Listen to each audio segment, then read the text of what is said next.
remember that time when we had a last fight. Words were said out of line. They were your words, not mine. Do you ever look back and think about all the things you could have said? Replay them over again inside your head. This is the Revisionary Podcast. Stories of what we would have done in the past.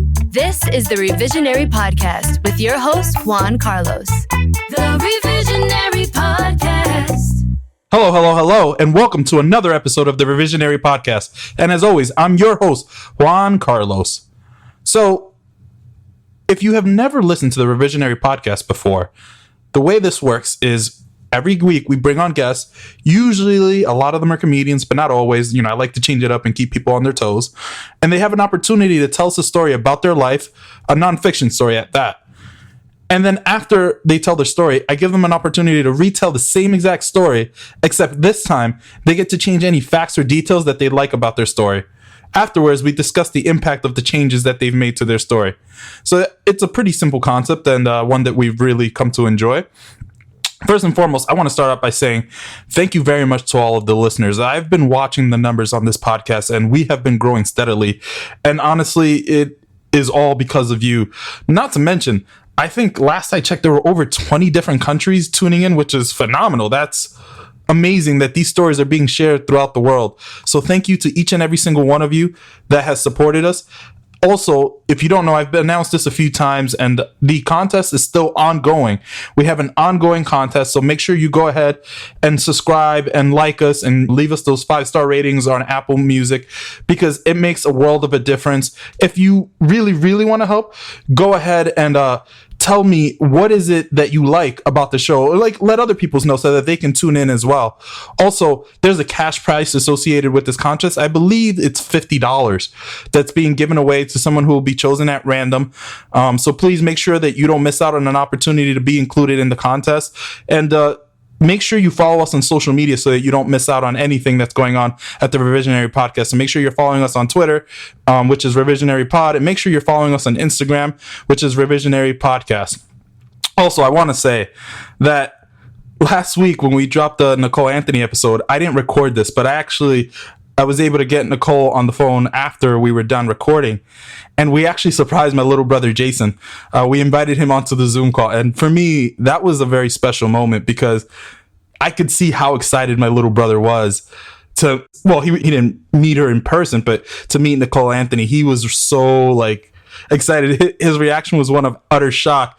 And it's funny to me because the first words out of his mouth was, "Oh my God, I literally just watched you on TV this summer." So to see how happy he was, for me, it was a very special moment. So thank you again to Nicole Anthony for everything. Thank you for coming on last week. And thank you for being willing to talk to my little brother for a few minutes. You didn't have to do that, but it sure made Jason's day. So I really appreciate that. He's been talking to me nonstop about the moment ever since it happened. I also wanted to say that a lot of you have been listening to this podcast, and I mentioned before, if you're having any troubles listening to the podcast, maybe you're having issues with low data or something like that, make sure you tune into bullhorn.fm. Bullhorn just makes the podcast way more accessible, so please go ahead and check them out if you haven't already. They have a great platform, and they offer so many different features and so many different ways to engage with the podcast, so please go ahead and make sure you do that. I'm really excited to be working with them. They have been an absolute wonder. So without further ado, let me talk a little bit about our guests. I don't want to get sidetracked too much. So this week, we actually have Kenan Floyd. I'm excited to go ahead and speak to him. He is an interesting guy. He's a comedian from the Los Angeles area. I actually don't know him very well because we met online, but I'm really excited to talk to him because I know he has an interesting story. I know he mentioned to me in the past that, and by the past, I mean when we were chatting online, he mentioned that he was a former Jehovah's Witness, so I hope that he touches upon that a little bit in the story. I don't know what he's going to talk about, but it should be a good time. I know for a fact that he's a writer, and I think he produces shows down in Los Angeles, so make sure you go ahead and check out his shows if you're in the Los Angeles areas.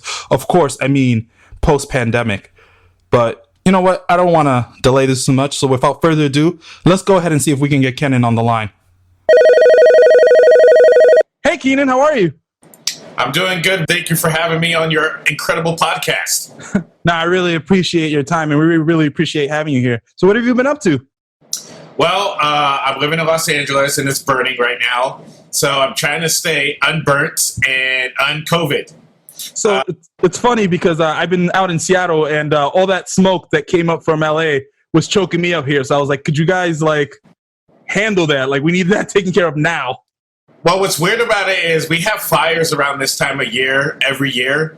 And this time it was a doozy because I guess this one was started by a gender reveal party. I heard.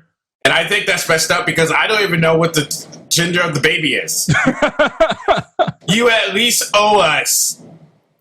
You at least owe us some cake or something. I mean, come on. I mean, could you imagine being the child of a parents that burnt down the West Coast? No, I'd be really embarrassed. Yeah, it's like I would change my last name and all that stuff because it's like our parents have done something embarrassing to us, but they've never destroyed people's lives. It's funny because I'm like pretty much like one of those people. I love the sun. I love, fresh air. I love when it's beautiful out.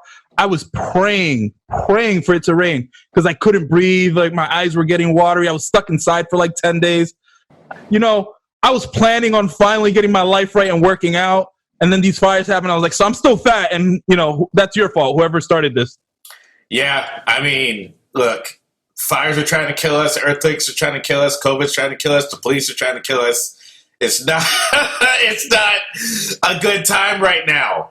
But on a positive note, if anyone is in the Los Angeles area, I host a weekly comedy show in Pan Pacific Park off of Beverly Boulevard, 7600 Beverly Boulevard, every Saturday at 4 and 7 p.m.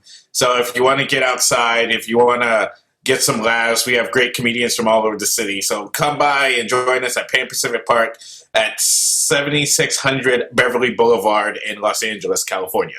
So if I roll through, you're not going to pretend like you don't know me, right? No, yeah,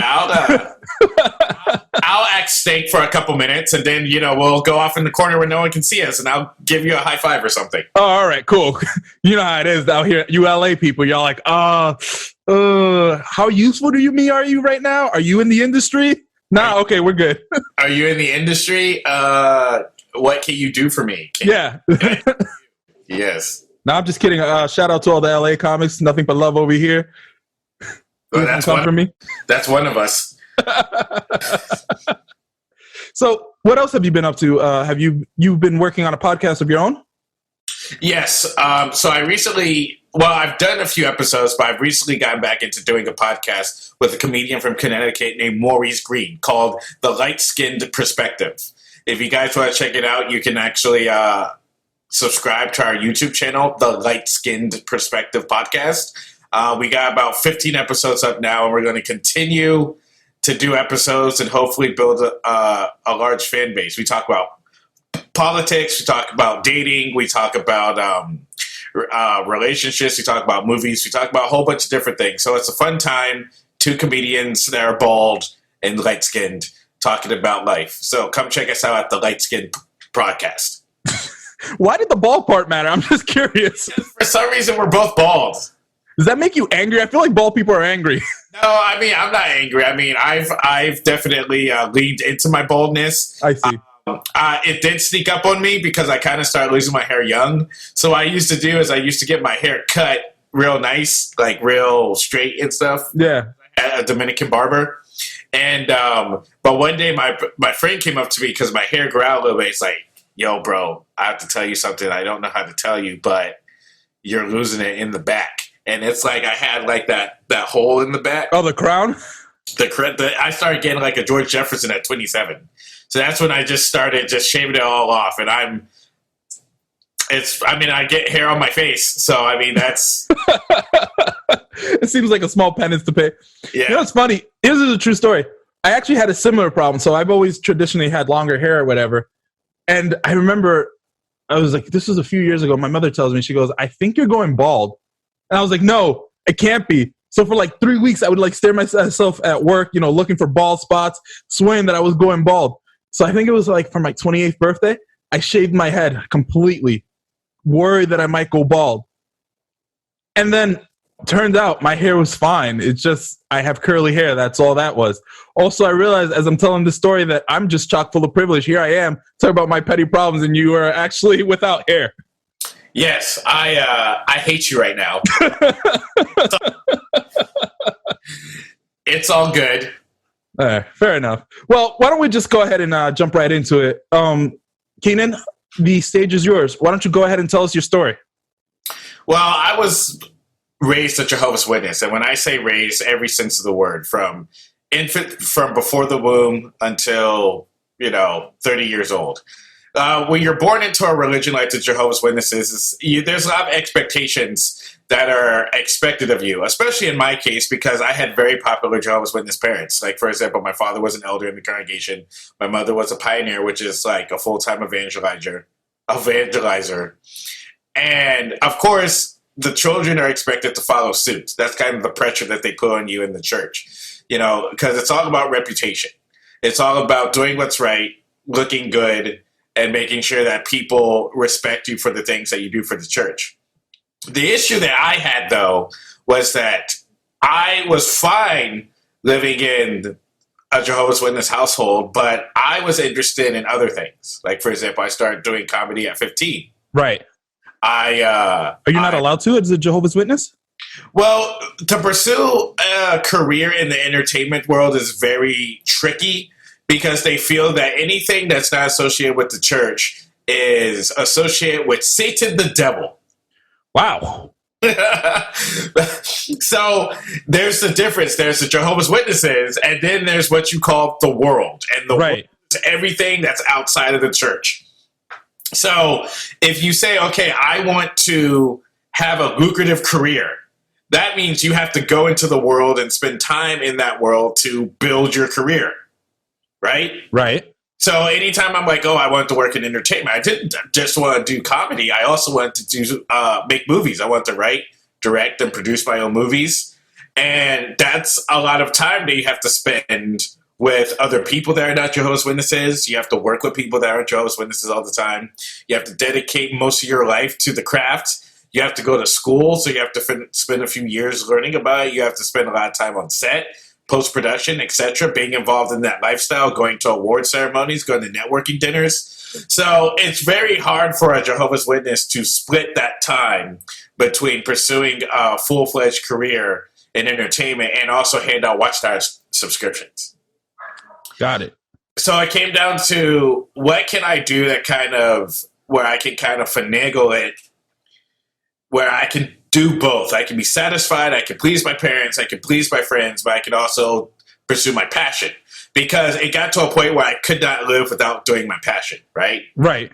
So I ended up going to school, and while I was in school, I decided to produce my own little independent film. So I got some friends from my class, and I did it under the pretense that I was doing a school assignment. Right. So we started shooting in August, and we finished shooting, I think, in March or so. So it was how many months is that? August, September, October, November. Don't ask me to do math. January, February, March. So I had an 8-month school assignment where I was out shooting this movie during the week and on the weekends with friends of mine from school, right? So I'm spending all this time shooting this movie. I'm starting to get support from my parents a little bit because, it's a school assignment, obviously. So I'm writing the script, I'm shooting, I'm figuring out how to edit on my own, I'm figuring out how to do visual effects. Like, I'm meeting people that do films and stuff. So the movie finished, and we get a 2,000-seat movie theater in town to show it for free. What? That's amazing. So on June 6th, 2004, we show the movie, and a bunch of people from my church come to the screening because they all know that I'm working on this movie, and they're all excited, and they're talking to me about it. They're talking to me about what plot points I could put in it, what special effects I could put in it. So everyone was excited that I was making this movie, and they wanted to come out and support. So the movie starts, and then the movie ends, and all of my church friends leave and don't say anything to me. Like, just absolute silence. They just walk up and walk. Okay. Just leave, right? Wow. So I'm like, what? Like, all like my school friends liked it, kind of. I mean, the movie was horrible, but I mean, my school friends kind of liked it. And I'm like, well, what happened? What is it? So my dad comes to me, and he's almost like stone cold face, and he's like, he didn't really say anything to me, but like we went to like dinner afterwards, and basically, people in the church, like the elders in the church, told my father that like the movie was utterly inappropriate. It was satanic. If it would have been like a real movie, it would have been like rated R. It was offensive. Why?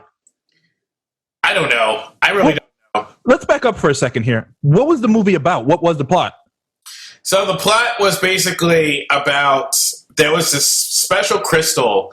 I'm trying to remember now. There was a special crystal that endowed people with infinite power. Okay. So we had a bad guy who was basically like made of shadows, and then we had the good guys racing against each other to find this crystal before one of them gets their hands on it. So like the bad guy has like an army of shadows, and then we have like all the good guys. There's like a princess that was in it, and then there was like farmers and peasants that basically became the heroes of the story. So, not gonna lie, they might have been onto something. That sounds pretty satanic. You said shadows. Yeah. So I mean, it was. I mean, I'm not gonna say it wasn't, but it was. So what happens is the army of shadows basically takes over the palace and kidnaps the princess. Right? Very like Star Warsy, very like Lord of the Rings. Hero saves the princess type deal. So our heroes go to the palace and they're fighting all these soldiers and stuff. They have swords, so they're like chopping people in the gut and like all. No one gets their heads chopped off, but it's a lot of people getting killed. So yeah, my movie was violent. My movie was satanic, and I mean the music was good at least. Did you feel shame? I mean, they made me feel shamed. Okay. You know what I mean? Like, I was like, oh, I got the movie done, and I showed up the movie. That's cool.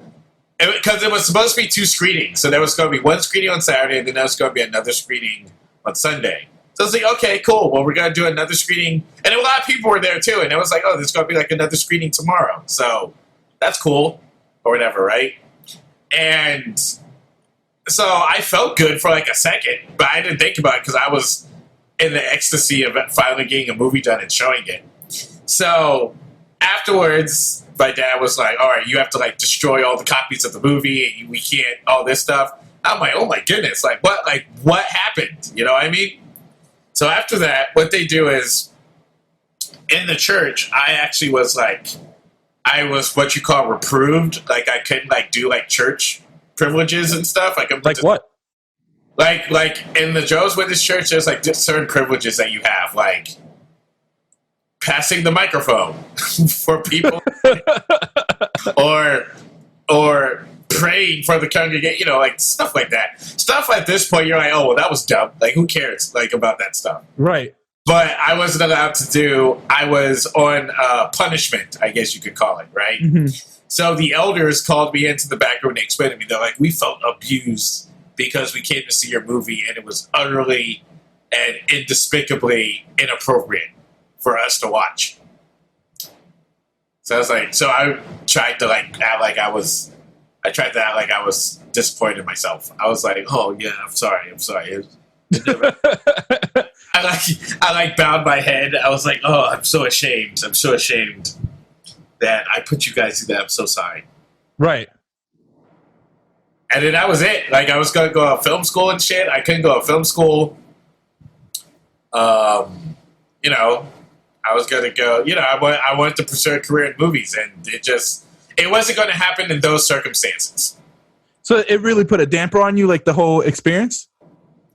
Yeah, like it kind of made me feel like, it's like, oh, I could actually do wrong things. Like, I could get in trouble for pursuing my dreams, basically. So, I mean, go ahead. No, but here's where I'm curious. But you also lied about this for 8 months. Was that not an issue for them, or did they never find out? Well, technically, I wasn't lying because it was a school assignment. it was a school assignment, but at the same time, I said, this is what I want to do for a career. So I'm going to take advantage of the school assignment, and I'm going to do this. Okay. So that makes a lot more sense. So basically, it's you don't have a choice but to support me because I'm doing it for a grade. I'm trying to graduate. You know what I mean? So wait, did you build a volcano? What was the feedback that you got from your friends or from the non-church people who came to watch your movie? Well, the movie was horrible, but they were still supportive. You know what I mean? They're like, well, the music was good. Good job for getting it on the big screen, you know, stuff like that. So, I mean, the movie was horrible, but no one made me feel bad about it. Right. You know what I mean? But... Okay. So let me ask you this. So now... You know, you feel bad. You had wanted to go to film school. What happened next? Did you not go to film school because of this incident? Yes, I did not go to film school. I ended up going to school for, at the behest of my father. I ended up going to college for computer science and IT. And, I mean, it was fine. I mean, it was 4 years. I learned about IT. You know, I learned, computer stuff. You know, I got certifications with Microsoft and like C++ certifications for all the nerds out there. So so basically I did that, and I really didn't pursue a career in computers because I said, okay, well, I guess to please everyone, I can do something for the church or whatever, right? So what I decided to do was I decided to be a missionary in the Dominican Republic. So I said, okay, so first I'm going to go to like the Spanish congregation in the United States. And I was there for 2 years. And then I said, okay, well, maybe I can learn some more Spanish if I actually lived in the country where they spoke Spanish. You know, Spanish was the mother tongue. So I said, okay, well, I'm going to go to the Dominican Republic. So I went to the Dominican Republic. And I was there for 10 years. But I mean, the thing that kind of like threw me off was that I didn't realize that Dominican women were so hot. That's my mom you're talking about. So let's dial this back. Oh, I'm sorry. You're Dominican? What part of Dominican Republic is your family from? San Cristobal. San Cristobal? Okay, I lived in Santiago and I lived in Puerto Plata. Oh, yeah, that's way north. Yeah, so I've been to San Cristobal a couple times. But yeah. So it's like I was there for 10 years, and it was fine. It was cool. The first time I ever been away from my parents. But like I said, Dominican women are very attractive. So basically, you know, I got involved with I got a girlfriend or two. So you became of the world, which is exactly what your parents were trying to avoid. Which I became of the world, and I think they were suspicious for some time that I was fooling around. So eventually, someone got a hold of my cell phone, and they went through, and I without a password on it. I was dumb for that, and they I guess went through my text messages and stuff, and saw that I was like texting girls or whatever. And basically, they caught me, and they said, "Okay, well, again, you're doing something that's against the rules and against God, so we're going to have to excommunicate you or just fellowship you from the church." So after I got this fellowship, I ended up moving back to the States. And I was able to I lived in New York for a while where I went back to doing comedy. I was in Philly for a little bit, and then I ended up moving out to Los Angeles because I was doing a writing gig for a TV pilot. But my great bachelor's degree in computers finally came into play because I finally got a job in the film industry as an IT guy for a visual effects company. So full circle. Wait, so let me ask you this. What happens when you're excommunicated from the church? Are you still able to have a relationship with your parents and other people still in the church? Well, if you're excommunicated, you're not supposed to talk to anyone that's still associated with the church. Okay, even your parents? Even family, yes. Wow, I'm sorry. That's okay. Okay, so why don't we go ahead and go back through this. So go ahead and retell your story, but change the facts that you would have changed. What would you have done differently? Well, I was born into and raised a Jehovah's Witness. And I wish I would have been more stern in my decisions. More stern in my decision what I really wanted to do. Maybe I could have seen a way that I could have made it work. maybe I could have worked in the parameters where I could have had both. You know what I mean? Maybe I could have made a movie about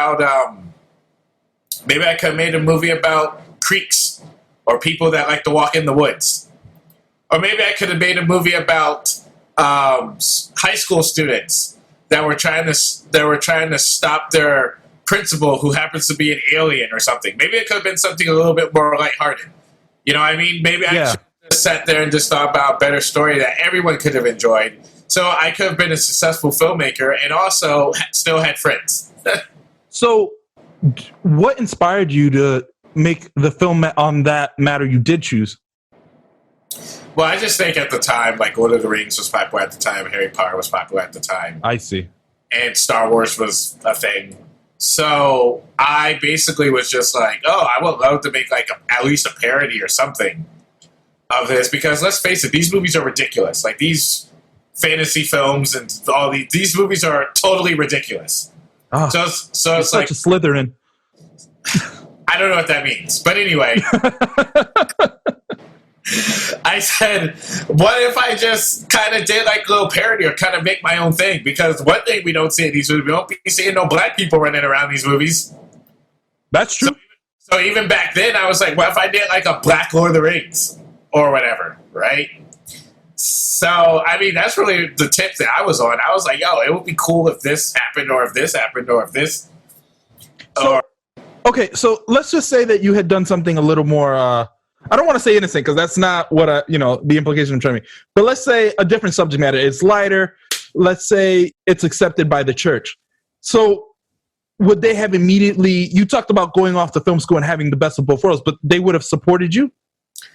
Well, then that's another thing. No, they would not have. That's the deal. Because again, remember we're talking about you have to stay separate from the world. So even if I did make a little movie or made a cartoon, now I could have used my skills and made Jehovah's Witness movies because the organization itself, they produce videos. They produce like Christian videos. So I could have technically used my skills and said, hey, I have skills in filmmaking. I could have made Jehovah's Witness movies. So that sounds like a win-win because you said that your friends didn't like your movie anyway. So you could have appealed to one like demographic. I mean, it's one of those things, too, where it's like, when it comes to, like, what I would have done differently, it's almost like, was it worth doing? Well, sure. I think it was because I learned a lot of things from the experience. I learned, like, who I was as a person. And, I mean, I also got a chance to actually, like, work in Hollywood soon after I did my movie. But, I chose to go to the Dominican Republic. Now, when it comes on that aspect, I think I should have stuck with the Hollywood gig because at the end of the day, that's where I was going to end up anyway. So did you go to the Dominican Republic out of guilt? Not really, but it was kind of what do you call it? A desperate call for, hey, I'm still one of the good ones. Okay. You know what I mean? So I wasn't guilty, but I was just like, hey, if I do this, then at least I'll look. At least I'll look like I'm taking this seriously. What's that phrase? Was it a wolf in sheep's clothing? Well, not even that. No, it's not even that. Like, I wasn't evil. And what's funny about it is when I went to the Dominican Republic, I actually had a friend in Jalabacoa. I don't know if you know what Jalabacoa is. Yeah. But he was also interested in making movies as well. So when I got down there, me and him would work on projects.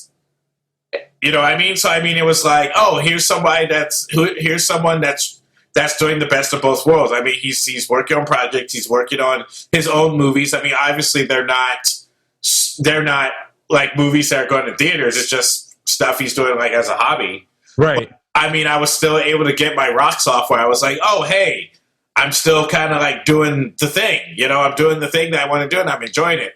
But the issue is when I started doing that, I still wanted more. So, okay. So now walk me through this. So you're in film school, right? You went through it. You're in film school. You get your internship in Hollywood. I guess the disconnect for me here is this.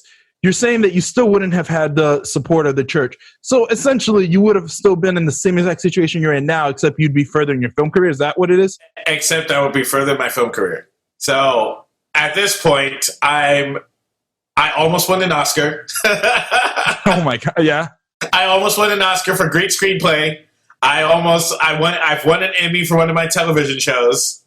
I've met Kevin Hart. I've been on a couple days with Sanaa Lathan and Rihanna already. Just a couple. But let me ask you this then, because there are famous Jehovah Witnesses. Like, for example, if I'm not mistaken, isn't Serena Williams a Jehovah's Witness? The thing about that is that that's kind of the issue that I have with this whole situation. A lot of times, depending on how much money you have and influence you have, you don't necessarily you are taken easy on, because at the end of the day, a lot of religion is a business. I mean, unfortunately, I'm not judging anyone based on their beliefs, but a lot of religions are businesses. They need money to keep the lights on. You know what I mean? Right. So basically, anyone that can help them can, they'll go easy on them. For example, Serena and Venus Williams, they were never baptized. So they claim to be Jehovah's Witnesses, which is good PR, but their lifestyle doesn't necessarily go in tune with what a normal person like myself would be able to accomplish. Like, for example, Serena Williams was clearly dating Common. Right. You know what I mean? So do you think they were having a celibate relationship? I mean, I'd like to think so. Maybe not. But Common is definitely not a Jehovah's Witness. You know what I mean? Right. And I remember, like, a friend of mine, he actually knew the Williams sisters. And he would tell me, he would say, and I met him in the DR, he actually said, hey, we used to go to the Williams sisters' homes for parties. Like, we would go to their house for parties. And I looked at him in his face, and I was like, I'm pretty sure Serena is dating Common. Mm-hmm. You know what I mean? So it's like, you can do whatever you want. I'm not judging you, but I'm just saying it just seems like it's against the rules. Right. I'm just saying. I don't know. I'm not judging you, but... So, hold on. I think this is the point where my lawyers have advised me that I need to tell you that these are your views and only your views, and anything you say about Serena are exclusively your views and not having anything to do with this podcast. So you can continue. I love Serena Williams, by the way. Serena Williams is amazing. Oh, yeah. Now you want to recant. No. I think she's amazing, but I'm just talking about relationship too. No, I got you. I'm just kidding. But yeah, I love Serena. By the way, if you're listening, Serena, you're amazing. He was about to tell you that he's better than the guy from Reddit, but then he thought about that. Anyway. I surely am, but, it's okay. Yeah, it's fine. Do you feel like you missed out on anything ever since you've been excommunicated? To be honest, no. No. So what has this cost you, if anything? Well, I have an estranged relationship with my family, but that's not really any fault of their own. Like, I just want to be clear. Like, I very much still love my family. My family very much still loves me. The religion itself puts a lot of pressure on its members. So what happens is, to be frank, they threaten their members with their own excommunication or loss of privileges and all that stuff. So it kind of puts people in a rock and a hard place when it comes to, like, family relations, when people decide to actually leave the church. I wish it was different, but at the same time, it's like I'm happy with being able to actually do what I've set out to do. Like, I'm actually becoming pretty successful in this field, in this industry at the moment. So, you give and take. Okay. So first and foremost, again, I want to say thank you for coming on the podcast. Before I let you go, we like to wrap up every episode by asking one last question. Sure. Could you tell us, quick little story of, a moment from your childhood that brings a smile to your face, or just, any happy memory that you hold near and dear? Yes. When my dad and I worked on a science project for a science fair, and when I was a big roller coaster fanatic, so my dad and I built a roller coaster out of toothpicks. And this roller coaster was, oh my goodness, it had to have been like 15 feet tall. And all it was, we got a model railroad track, and we bent it so we could make a loop. So we had the hill, and then we had the loop that we built, and then it would just go up, and then it would come back down, and we made little cars with, like, model railroad wheels, and we put like a car on top of it. I ended up winning second place at the science fair. Oh, that's pretty cool. Did the car actually move? Yeah, the car would go down the hill and it would make the loop. Wow. It legit worked. What is that, centrifugal force?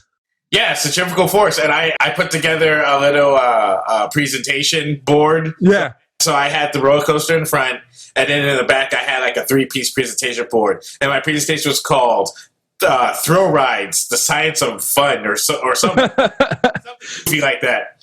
For those of you guys who are listening, I know exactly 7 science words. That just happens to be one of them. So I'm not that smart, is what I'm trying to say.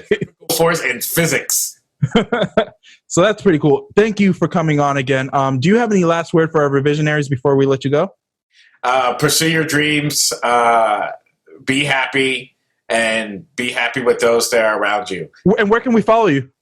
You guys can follow me on Instagram and Twitter at Kenan J. Floyd. That's Kenan, J to the Floyd as in pink.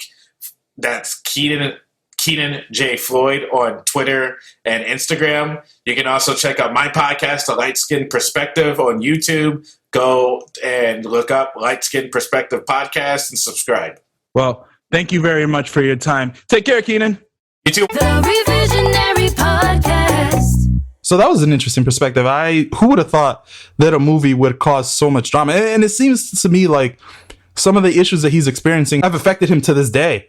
But I think it's pretty cool. And I also thought it was interesting to connect with somebody from a different background, because I've heard a lot about Jehovah's Witness and the religion, but I personally don't know anything about it outside of direct conversations that I've had with people who grew up in that faith. So I think it's interesting to have a different perspective. I want to thank all of you for tuning in. And as always, thank you for listening. This is the